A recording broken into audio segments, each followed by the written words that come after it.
Let's make some air dry clay keychains today. These are easy to make and great for beginners. These are the materials we'll need for sculpting.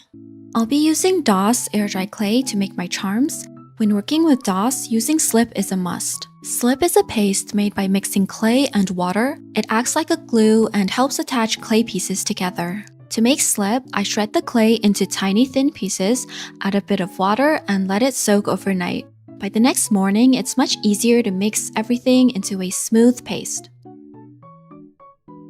I have my X-Acto knife and a clay tool set with silicone tips on one end and dotting tools on the other. These tools are essential for me. I use them in almost every clay project. I also use acrylic stamp blocks whenever I sculpt my charms. They give me a better grip and are super helpful for pressing down clay. Lastly, we'll need eye pins with screws or head pins. These will be added to the charms so we can attach them to the key rings or ball chains later. Now let's get started. I always condition my clay by kneading it for a few minutes before use. If it feels a bit dry, I add some water and keep kneading until I get a smooth consistency. Conditioning your clay really helps to prevent cracking when it dries. Let's make an egg charm. I'm starting with an oval-shaped ball of clay and flattening it with my fingers. I often dip my fingers in a bit of water to smooth out the surface. To make the yolk, roll out a smaller ball of clay and gently press it down to flatten the bottom. To attach two pieces of clay together, score both surfaces, add a bit of slip, then gently press them into place.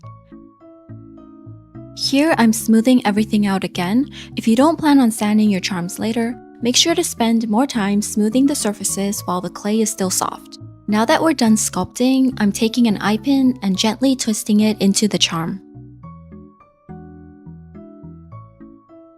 Next is an onigiri, which is a Japanese rice ball. Start with a ball of clay and shape it into a triangle.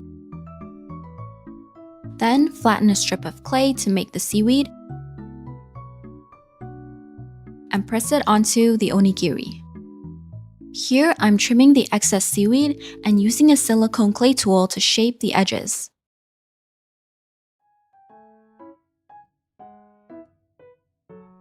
To make a fish cake charm, start with a ball of clay and gently flatten it.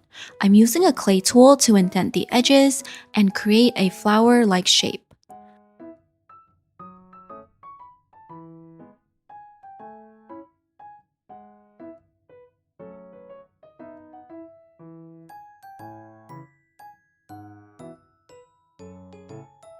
Roll out a thin coil of clay for the swirl detail and carefully place it on top.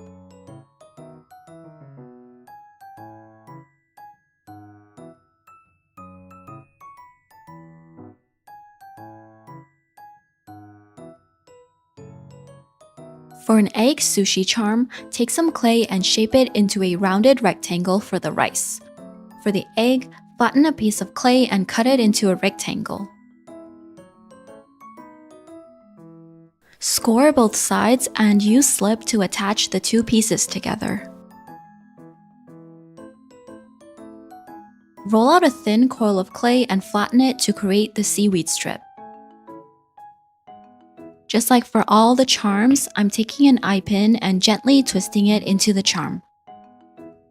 For a strawberry charm, take a ball of clay and shape it into a teardrop.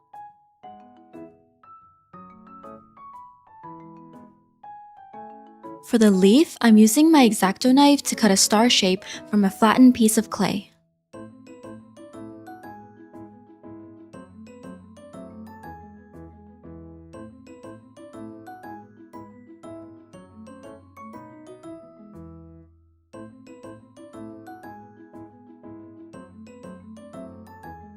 For a pancake charm, roll out a few balls of clay and flatten them into discs.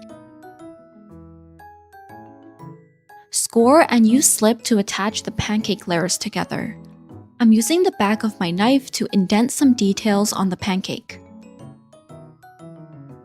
Cut out a small square of clay for the butter and place it on top.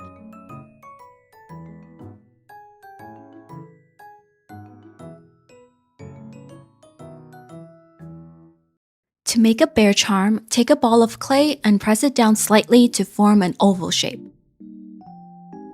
Roll 2 balls of clay for the ears.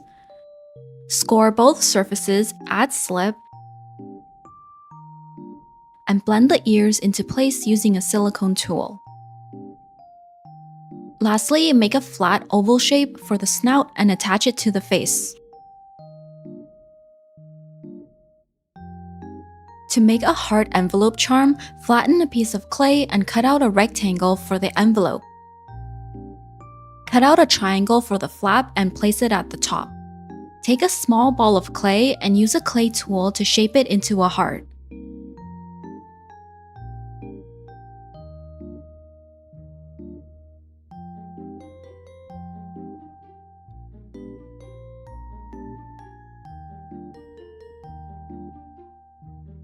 Now that we're done sculpting, let everything dry for 1 to 2 days.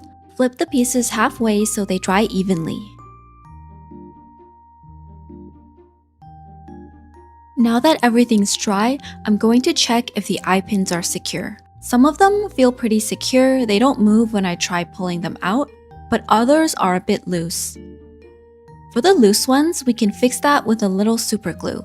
Make sure to wear gloves and read the safety precautions on the glue bottle before use.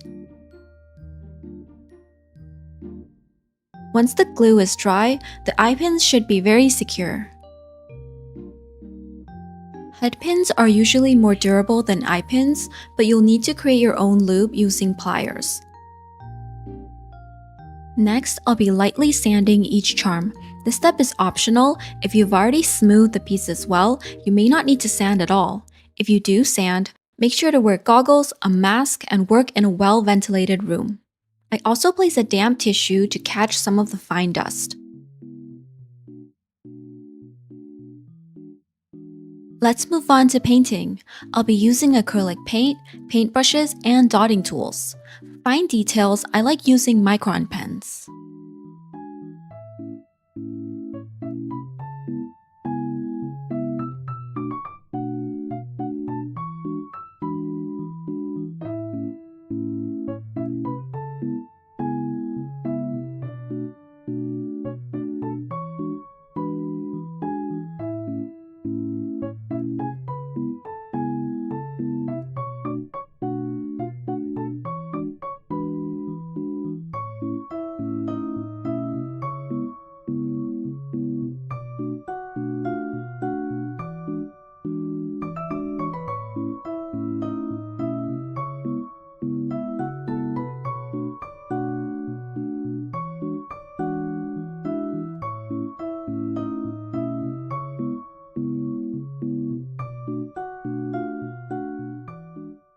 For glazing, I'll be using this clay varnish by Montmart. Clay varnish isn't as durable as UV resin, but it's less toxic and easier to use since it air dries. These charms can be prone to scratches, so if you're planning to sell them or use them frequently, you may want to consider using UV resin instead. I'm glazing one side first, letting it dry, then flipping it over to glaze the other side.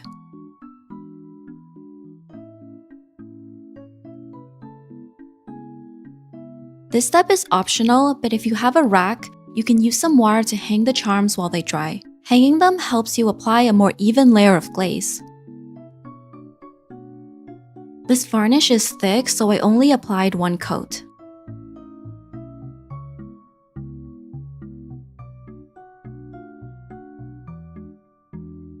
Now we can assemble the keychains.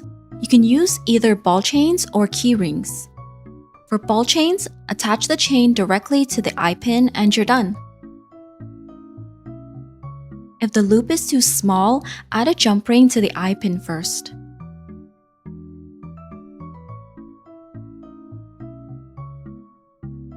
If you're using key rings, you'll also need to use a jump ring to connect the charm.